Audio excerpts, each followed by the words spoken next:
Uou, seja muito bem-vindo! Você está no Física em Box e eu sou o professor Carlos Mainardes.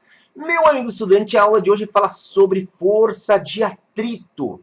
Então nós vamos estudar força de atrito e eu já começo perguntando para você, olha esse carro de Fórmula 1, será que os pneus grandes dos carros de Fórmula 1, daqueles carros de arrancada que são os dragsters, será que o pneu grande ajuda nessa questão do atrito? Ou será que quando o pneu é mais fininho, ele ajuda mais nessa questão do atrito? Nós vamos discutir tudo isso aí depois da nossa musiquinha. Solta aí, DJ!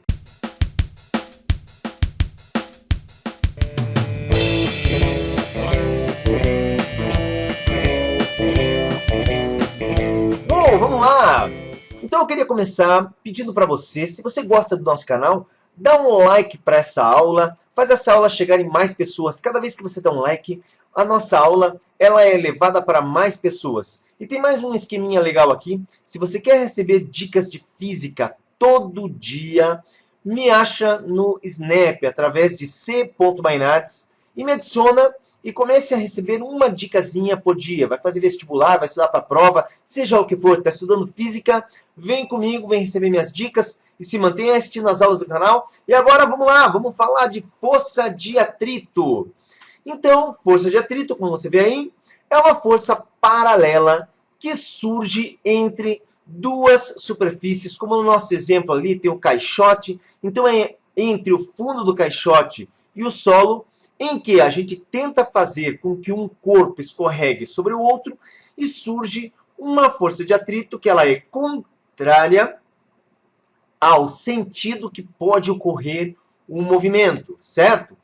Então ali, se você observar aquele caixote azul, o homem tenta empurrar o caixote para frente, imediatamente surge a força de atrito em sentido oposto, seja para o caixote que se movimente, ou mesmo que não se movimente, ocorra apenas uma tentativa de movimento. Eu também coloquei uma segunda imagem que eu gostaria que você visse, que corresponde aqui ao pé de uma pessoa, onde muitas vezes se coloca como o atrito, como sendo algo prejudicial, mas o próprio fato da gente se movimentar, observe ali, depende do atrito. Por quê? Porque quando com os pés nós empurramos o piso para trás, o piso empurra o nosso pé para frente, isso possibilita que a gente se movimente, certo? Então, a força de atrito está aí, é uma força contrária ao movimento ou à tentativa de movimento e que se manifesta junto às superfícies que estão em contato. Agora, vamos entender por que esse atrito acontece. O atrito ocorre em função das irregularidades que existem entre as superfícies. Então, por exemplo, ali nós temos um corpo sobre o piso, e se a gente aumenta, usa uma lente de aumento para ver microscopicamente ali juntinho da superfície, nós vamos ver que existem irregularidades entre essas superfícies. Quanto maior a irregularidade entre as superfícies, maior o atrito. Agora, você sabia que o atrito ele existe mesmo entre superfícies que sejam bem polidas ou lisas? Sim, ele existe sim, e o motivo é o seguinte. Mesmo a superfície sendo lisa, como eu escrevi aí, você vai ver, existem as chamadas forças intermoleculares entre as partículas e moléculas que compõem a superfície dos corpos. Essas forças intermoleculares são de origem eletromagnética e essas forças eletromagnéticas elas estão relacionadas com o chamado princípio da impenetrabilidade, onde não pode uma partícula penetrar através da outra. Isso faz com que exista, então, uma força entre essas partículas, de modo a não permitir essa penetração, e por isso é gerado o atrito. Eu acabei, então, de falar para você a respeito do atrito em nível microscópico. Em nível macroscópico, a gente entende o atrito justamente como essa rugosidade que existe entre as superfícies e que dificulta que uma arraste em relação à outra. Agora, Me siga aqui, olha só, eu coloquei um desenho um pouquinho mais detalhado, onde ali representa um pneu junto ao solo e aumentando aqui, ó, essa figura, observe toda a irregularidade da superfície do pneu e da superfície da pista. Então, são superfícies irregulares quando a gente consegue aumentar. Muitas vezes, olhe que a gente consegue ver tudo isso aí a olho nu mesmo, certo? Bom, seguindo em frente, do que depende o atrito então? O que faz aumentar ou diminuir o atrito? Primeiro, nível de rugosidade entre as superfícies, que a gente já fez a discussão. Outra coisa é o tipo de material que compõe os corpos. Ah, você sabia que a borracha gera um atrito diferente da madeira, que gera um atrito diferente de um granito e assim por diante? Pois é, o atrito depende do tipo de material que é arrastado um sobre o outro e o nível de rugosidade e o tipo de material estão contemplados ali no que nós vemos que é o coeficiente de atrito, certo? Então nós temos aqui ó, o coeficiente de atrito e esse atrito ele fica contemplado por esse coeficiente. Também, como uma superfície ela exerce pressão contra a outra, nós temos que o atrito depende da força de compressão entre as superfícies. E olha só, isso aqui está então representado pela força normal e o nível de rugosidade e o tipo de material pelo coeficiente de atrito. Olha só, força de atrito então é o coeficiente de atrito μ multiplicado pela normal, onde a força de atrito é dada em newtons e o coeficiente de atrito, que é o μ, ele não tem unidade. É chamado de adimensional, certo? Então isso é muito importante. Ah, qual que é o coeficiente de atrito? Não tem coeficiente. O coeficiente de atrito é grandeza adimensional. Agora vamos lá, que eu tenho uma perguntinha que a gente precisa discutir aí. Afinal, o atrito depende ou não depende da área? Vamos conversar a respeito disso, lembrando de Galileu Galilei, lá por volta de 1600, onde ele coloca que o atrito não depende da área. Mas aí a gente começa a observar um carro de Fórmula 1 e começa a se perguntar, puxa, mas por que o carro de Fórmula 1 então tem um pneu tão largo? Por que um carro de Fórmula 1 tem um pneu tão largo? Não seria por causa do atrito? Primeiramente, eu gostaria de lembrar que todo veículo que tem mais potência, necessariamente ele precisa ter um pneu mais largo, certo? Por quê? Porque se você tiver um veículo de grande potência, como um carro de Fórmula 1, como um dragster, como os carros que a gente vê aí nas ruas, que são aqueles SUV, são carros pesados. O que acontece se eles tiverem um pneu estreito? Eles terão um desgaste de pneu muito rápido, um desgaste muito grande e muito rápido. O pneu é largo, por quê? Porque vai dar maior durabilidade, porque você tem mais material para gastar. Observa também que nós temos uma outra questão interessante. Os pneus para tempo seco da Fórmula 1 são pneus lisos. Porém, os carros de passeio, quando o pneu está liso, é o pneu que a gente conhece como pneu careca. E aí, mas o pneu careca, se na Fórmula 1, no tempo seco, a gente tem pneu liso e o carro de Fórmula 1 ele cola na pista. No caso, o que acontece com o carro de passeio que não pode usar pneu careca? Bom, amigo, aí eu coloco para você o seguinte, veja, o pneu careca, ele perde numa coisa que a gente fala, que é pontos de contato em relação ao solo. O pneu, quando ele é novo, ele é cheio de ranhuras, porém, o que acontece? Ele tem material e devido à pressão, existem mais pontos de contato do pneu com o solo. O pneu careca, por sua vez, ele é liso e, a princípio, quando se pensa que ele tem então maior área, porque ele não tem ranhuras, ele perde em pontos de contato com o solo e temos então uma menor área efetiva, que é a contagem dos pontos de contato das partes do pneu com o solo. Então, por isso que o pneu careca é pior. No caso do carro de Fórmula 1, gostaria de lembrar a você, ou se você não sabia, o pneu de Fórmula 1, ele é um pneu, esse pneu slick, esse pneu para tempo seco, ele é um pneu que ele se despedaça muito fácil, e não sei se você sabe, mas ele é um pneu bem grudentinho. E esse pneu ele vai grudando no asfalto. É por isso que o nosso amigo Galvão Bueno, aquele é tetra! É tetra! O que ele fala? O Galvão, ele diz que o asfalto vai ficando emborrachado. E é verdade, porque o pneu vai grudando no asfalto e isso ajuda muito na aderência. Então essa é a diferença. Gostaria de aproveitar e falar então desse pneu novinho, todo cheio de ranhura, porque olha só, se os carros de passeio tivessem um pneu novo, todo liso, nós teríamos uma boa aderência no tempo seco, sim, teríamos uma boa aderência, porém teríamos um problema na chuva. O pneu com ranhuras na chuva, você precisa, né, entender o seguinte, que a água ela é escoada justamente pelas ranhuras do pneu. O pneu careca, existe uma faixa, um espaço muito grande para a água sair debaixo do pneu. Ela tem que percorrer mais ou menos metade da lateral do pneu para ela ser escoada. Quando no pneu que tem ranhuras, a água já entra por essas ranhuras, ela é facilmente escoada. Isso permite que a banda de rodagem fique sempre em contato com o solo, garantindo a aderência. Então é isso que acontece.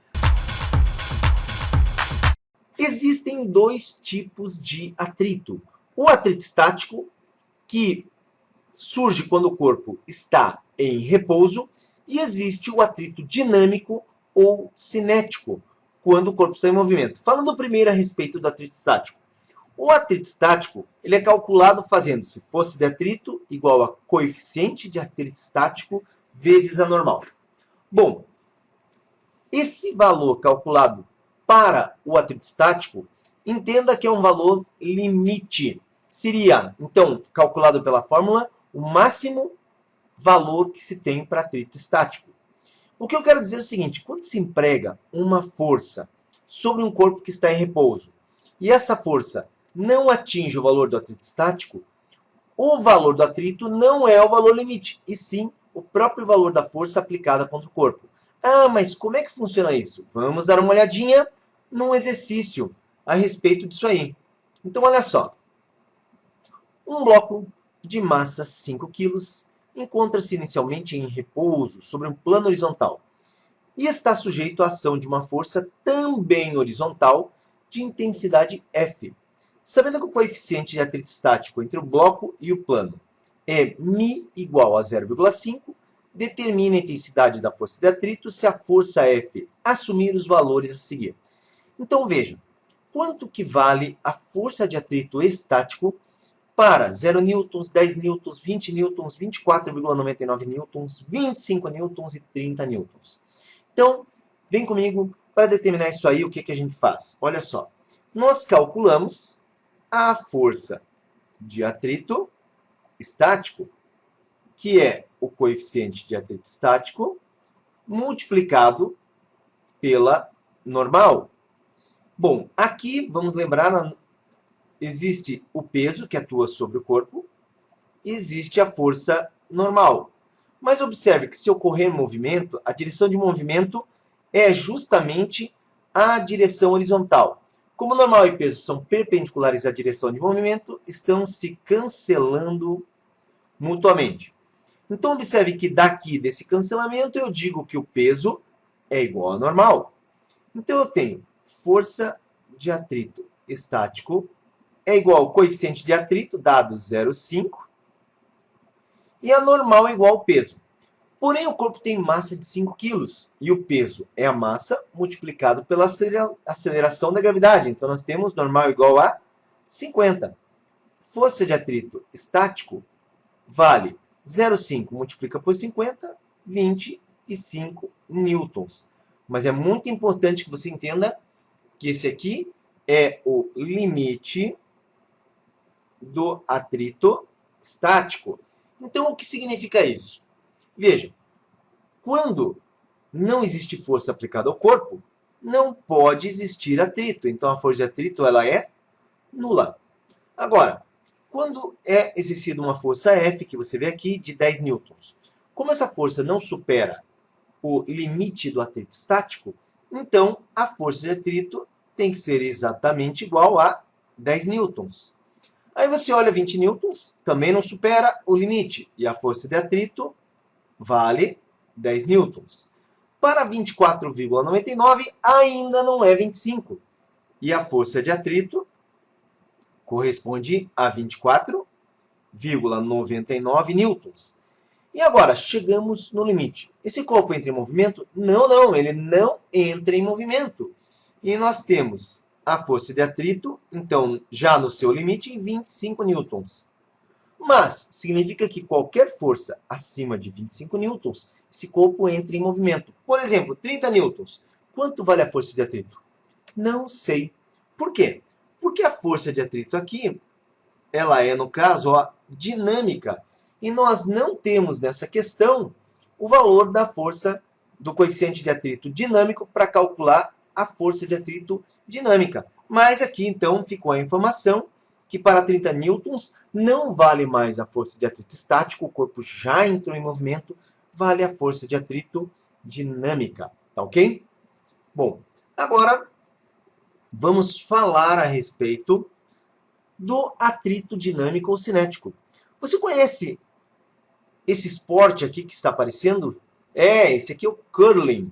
No curling, nós temos uma jogadora que lança junto ao solo esse objeto que parece uma chaleira e as suas colegas vão fazendo umas vassouradinhas na frente do objeto, da chaleira que é o curling.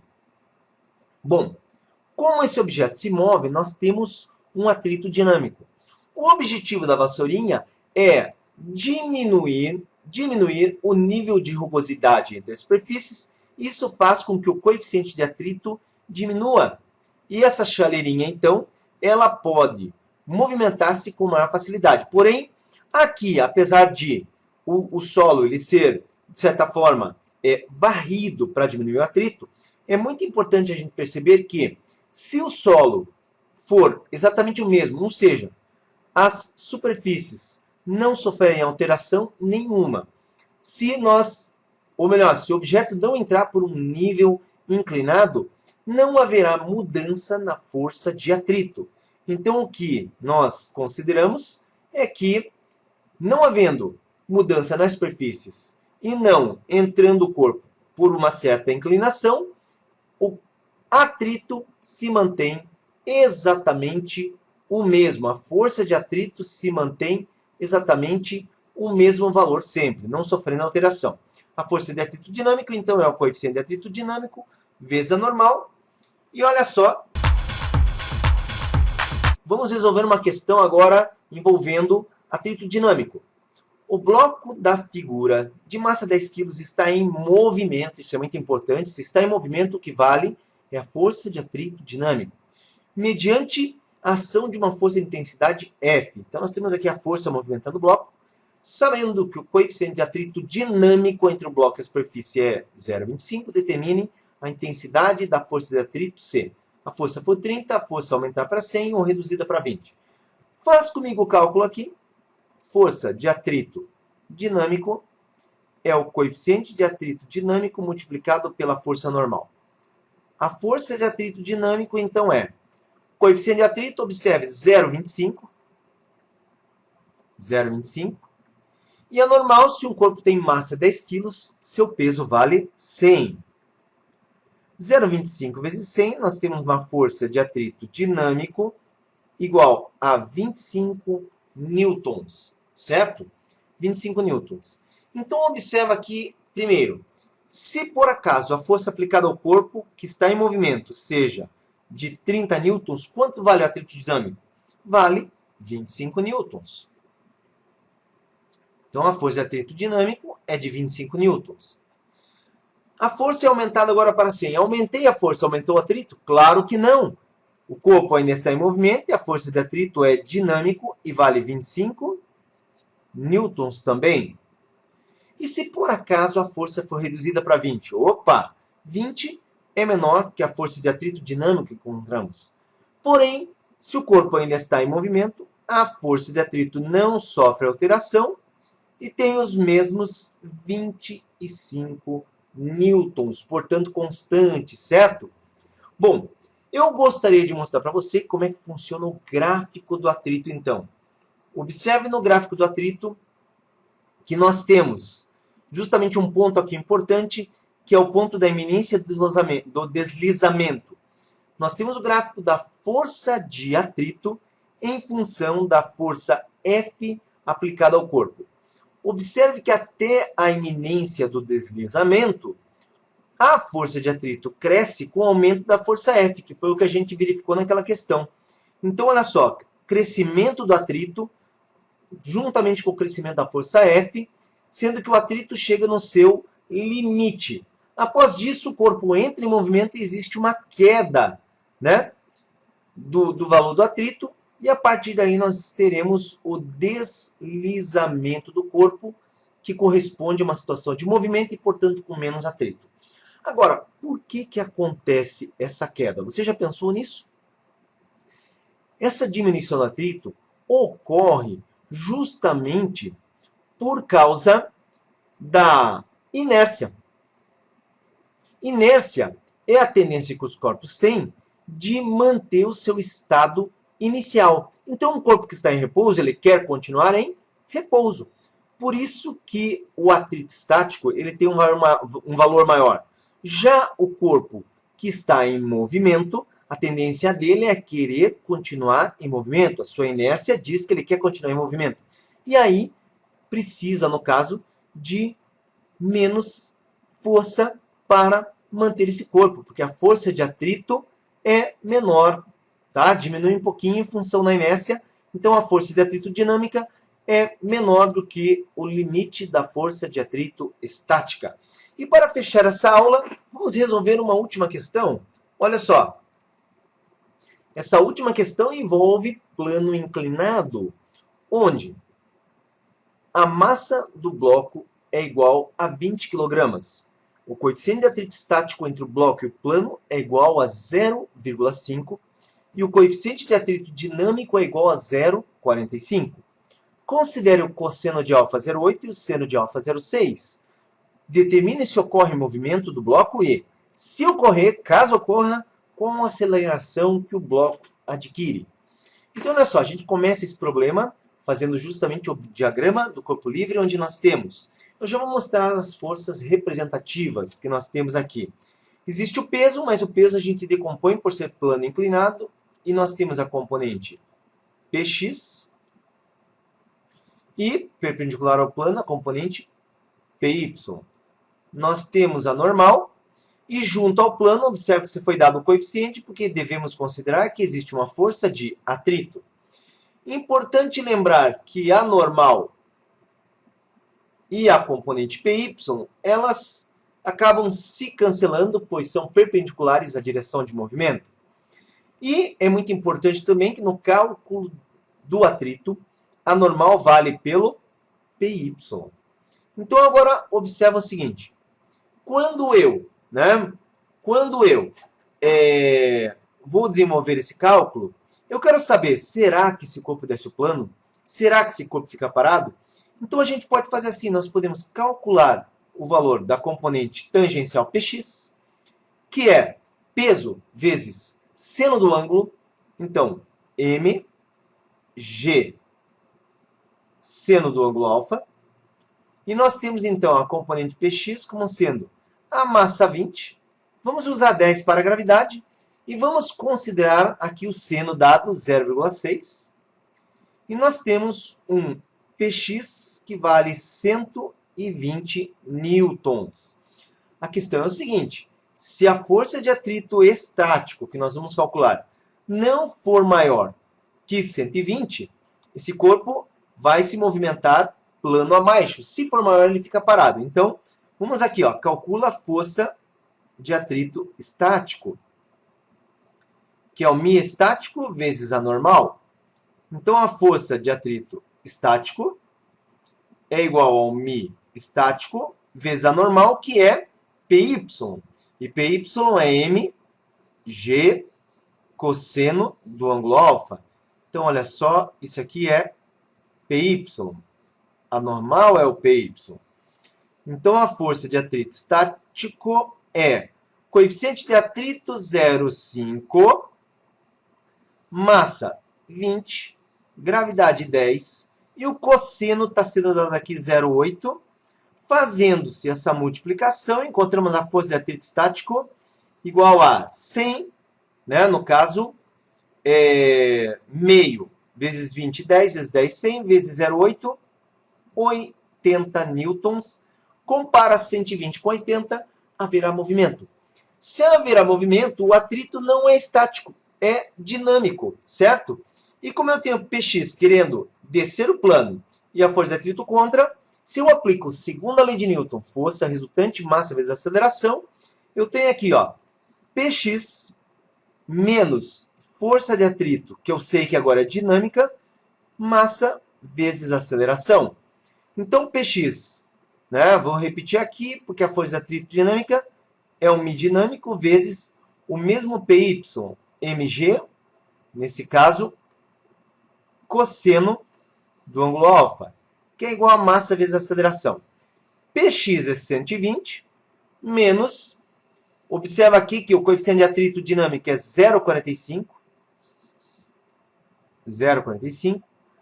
a massa é 20, a aceleração da gravidade é 10, e o cosseno do ângulo é 0,8, que é igual a massa 20 vezes a aceleração. E observe aqui que nós teremos uma conta que é 120 menos. Multiplique tudo isso aqui e você encontra 72, que é igual a 20 vezes A. 120 menos 72, 48, que é igual a 20, que multiplica A. E nós chegamos a uma aceleração de 2,4 metros por segundo ao quadrado. Daí, vou destacar aqui a minha resposta, 2,4 metros por segundo ao quadrado. Chegamos ao fim da aula. Meu amigo, se você gostou da aula, dá um like para nós, dá uma ajuda para o canal, para que mais pessoas fiquem conhecendo, mais pessoas virem aqui assistir as nossas aulas. Se gostou também, você pode compartilhar, que ajuda pra caramba. Avisa seus colegas que essa aula já está no ar, né? Se você não é inscrito, se inscreve para ver aí todas as nossas aulas, fica sabendo quando teremos aulas novas, toda semana isso acontece. E também, se você tem dúvidas, coloca aí que a gente responde, certo? Então, fiquei muito feliz com a sua presença, espero na próxima aula, até a próxima!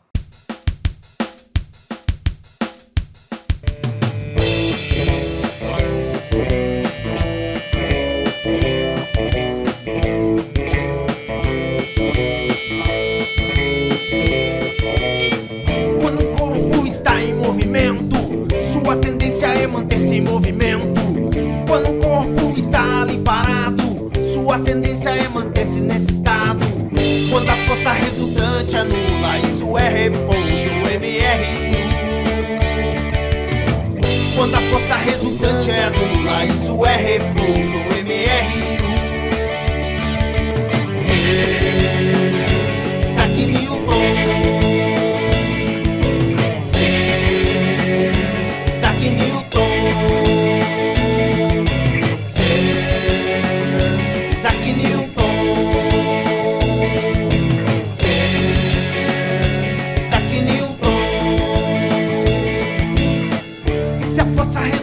Não formula, o movimento então está acelerado.